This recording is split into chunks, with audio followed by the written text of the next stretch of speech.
Starting off, full on review here. Chapter 1. Right? Really wasn't that much there. Really wasn't that much classification of matter, like physical, chemical properties, chemical changes. The big thing was DA, dimensional analysis, right? I think we've all kind of bought into dimensional analysis.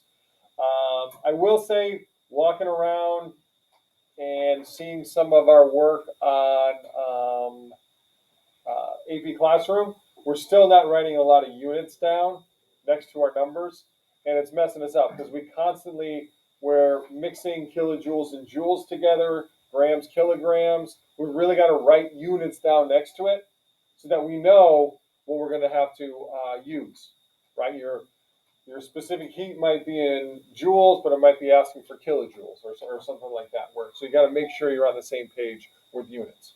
Every number we write down, write a unit next to it. Right. Dalton's atomic theory, they don't ask specific questions about that in general. Structure of the atom, we know our protons and neutrons are in the nucleus. Our electrons are in the electron cloud around the outside. Basic radioactivity, we're looking at something like this here. Right? Just the idea that there's alpha, beta, and gamma particles. Those are the first ones that they found. What do we notice about the alpha particle? Where did it go towards? If it goes towards the negative, what must the charge of it be? Positive. And this turned out to be 2 protons and 2 neutrons. We're a helium nucleus. No electrons, just a helium nucleus. The gamma rays went straight through. What was that? That's just pure energy. All right, that's at the end of our electromagnetic spectrum. All right, I'll just write electromagnetic radiation. Right, we have visible light, ultraviolet light, X-ray, and then we have our gamma rays. The beta ray went up towards the positive plate, so what charge is that? That's got to be negative. That's just a high energy electron. All right, high energy electron going there. So those were the 3 basic radiation that was coming off of our radioactive materials. Atomic number, mass number, right? So if we looked at something like helium-24, what does that mean? What is the 2? Everyone's shy. They don't want to say it because you're going to be on. All right. 2 is the number of protons. That's the atomic number.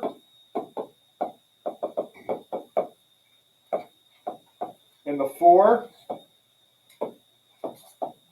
is the mass number. That's protons plus the number of neutrons. Right? If we think about where the mass comes from in an atom, it comes from that nucleus. It comes from the protons and the neutrons.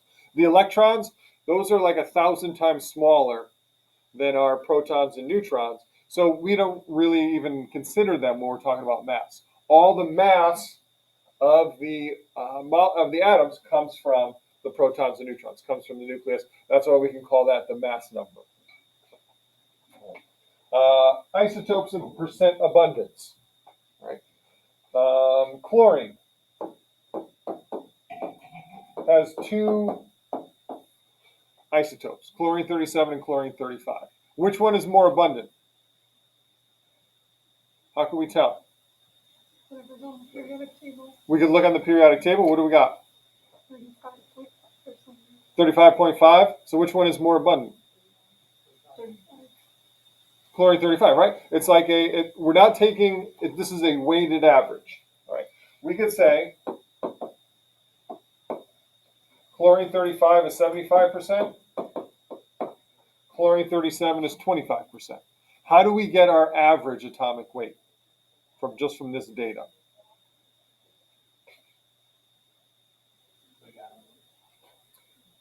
We take 37 times 0.25 plus 35 times 0.75. We don't divide by 2. We don't do it, right? This is a weighted average. We do these. What are we going to get?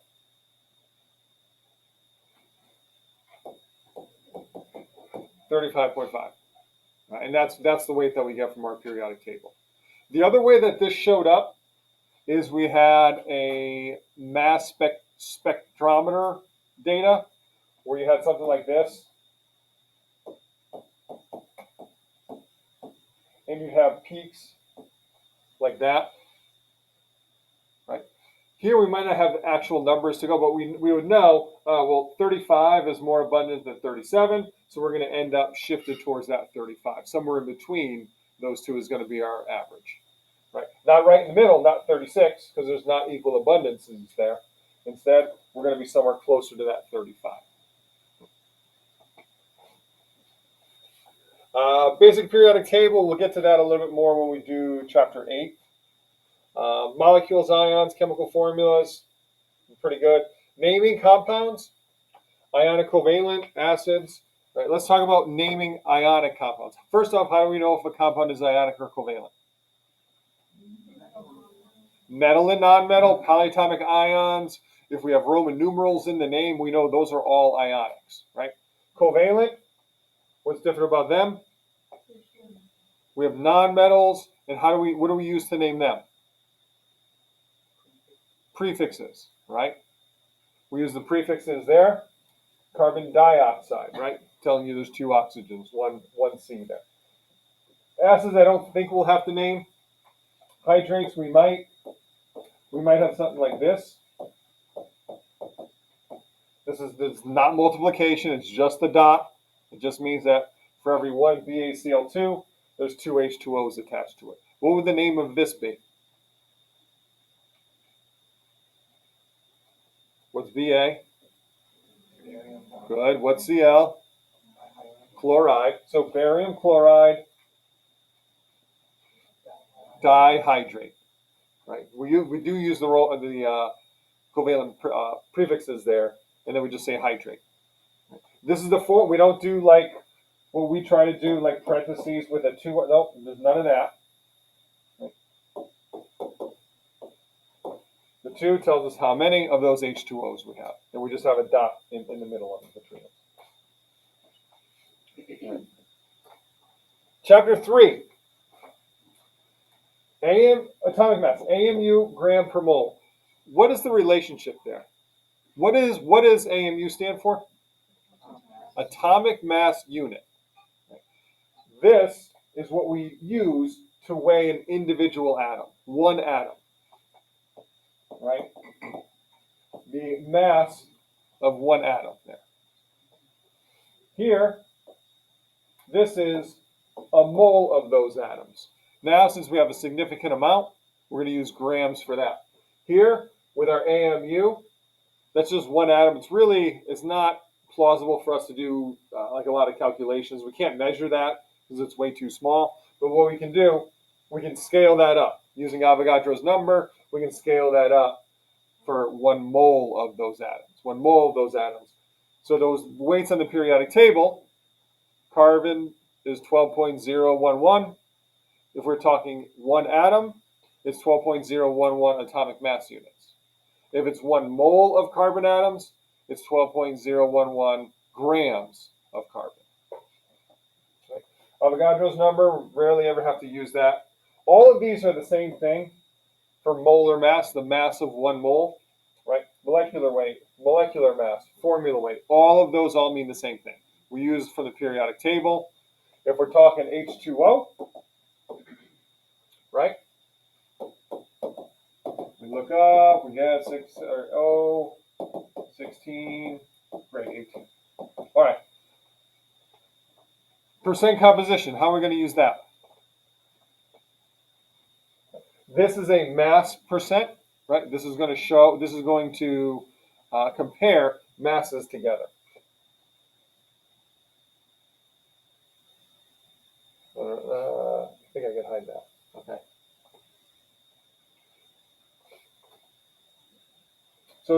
So what we would do to figure out the mass percent, we're just going to do part over the total. Let's say we wanted to get the part that's hydrogen. What percent water is hydrogen?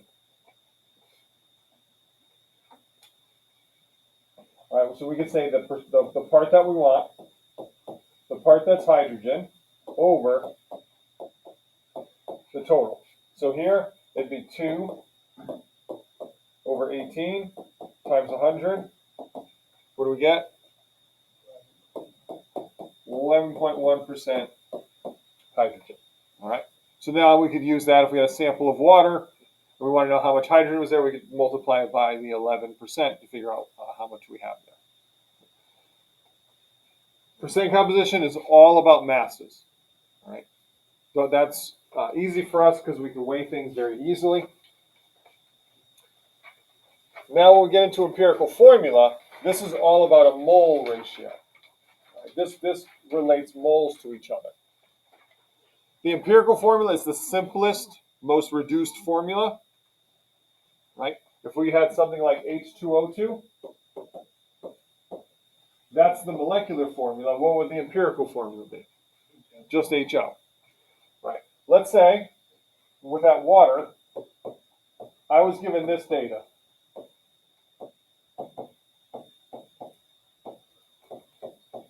How could I get the empirical formula? What were my steps for that? Assume I have 100 grams, so I could just change those percents to grams. So I'll just say 11.1 grams of hydrogen, 88.9 grams of oxygen. Now what do I do with those values? Since this is a mole ratio, I got to convert my grams to moles. 1 mole over 1 gram for hydrogen. 1 mole over 16 grams for the oxygen. I get about 5.5 there. Oh, that's moles of H, moles of O. Now what do? Those aren't nice numbers, right? So what do I have to do? I divide by the smaller one. 5.5 is the smaller one.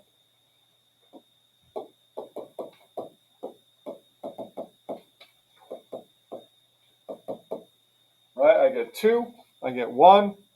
So my formula is 2 H's for every 1 O. Right? Always the same thing for empirical formula. Percents to grams, grams to moles, divide by the smaller one. How can this get confusing? This is always experimental data. It might not be perfect. It might be instead of... Should have said something. Ted was laughing at me. Jerk. All right, so here, if this was 2.05, what would I do?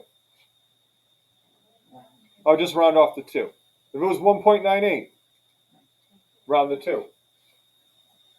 If it's 2.34, what do I do? I multiply everything by 3. All right, so that's the only time I would have to do this. If this came on like one of those common divisors, not really multiples, one that like a number easily can multiply by this number to turn into a whole number, right? 0.25 or 0.75, I'm going to multiply by 4. 0.33, 0.66, 0.67, I'm going to multiply by 3. 0.5, I'm going to multiply by 2, right? And that will double the whole thing. All right. Chemical reactions, good. Some basic stoic, right? I think we're okay there, right? We can use the balanced equation to use our dimensional analysis. It's kind of like not a question in chapter 2, but on the test that we did in first year, it said that for like the math, you would have to like write out everything you do in your calculator. So like you just do like the way on the top, like with that. What you have to do is write out the formula you want to use. If you're just using dimensional analysis, you can write out just like we normally would and just write the answer. You don't have to do like partial. If you have an equation that you're plugging numbers in, write the equation, the numbers, and the answer. You don't have to like combine like terms, cross multiply, or divide, like isolate variables or something like that. Limiting reactant. That's where we run 2-dimensional analysis, right? We always gave the example of the bike store. You have 10 frames and 12 tires. How many can you make? 6, right? Right. So we can't necessarily look at what we have more of because we got to factor that 2-to-1 relationship in. that stoichiometry. Percent yield. This is based on the theoretical yield. One of the students last class, they asked, well, what should I convert my limiting reactant, excess reactant calculations into? And a really good strategy is look at the next question on that problem. Most of the time, it'll ask about limiting and excess, and then the next question will be, well, what's the theoretical yield of NaCl in grams? If you know that that's what you're going to have to convert into, what you do is both of those dimensional analyses, you go into grams of NaCl. So you answer the limiting reactant, excess reactant part, and the theoretical yield part all in one foul swoop. All at once, okay. All right, what's percent yield?